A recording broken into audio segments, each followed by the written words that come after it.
Երբ ավարտեցի մարդու իրավունքների պաշտպանի լիազորությունների ժամկետը, փնտրում էի ինձ մեր հիմնադրամի համար տարածք, որ գրեթե շենքի մատս դնեի, փորձում էի գնայի հայտարարություններով տեսնեի, ինձ բոլորը ասում էին, սա այսիշ նախկին նախարարինն է, սա այսիշ նախկին падգամավորի է, սա այսիշ նախկին պաշտոնյայի է, դեպքեր կային, որ բացահայտ իրենց դեմքերով հանդես էին գալիս։ Շատ ներողություն, իմ մոտ հարց է առաջանում, այս մի փոքր երկրից, այսքան տարի, դուք այս ինչ եք այսքան տարել, որ ամեն մի ձեր նախարար ու падգամավոր $1 միլիոն ու ավել շենքերը գրկած նստել եք, ու հետո էլ ուզում եք հիմա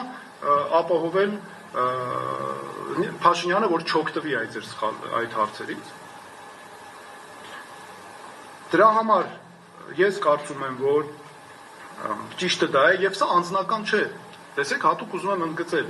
Ես հատուկ խոսում եմ պաշտոնաթող նախագահների մասին այնպես, որ սա անձնական չէ, սա քաղաքական համակարգը այդպես է։ Այդպես դասավորվել է այս 30 տարիների ընթացքում, 35 տարիների ընթացքում։ Եվ եթե նախկին նախագահները որոշեն մասնակցել ընտրապայքարին, իմ մոտ անկեղծած հարց է առաջանում։ Նրանք իսկապես ուզում են, որ Նիկոլ Փաշինյանը հեռանա պաշտոնից, թե այստեղ այլ ինչ-որ նպատակներ ու հարցեր կան։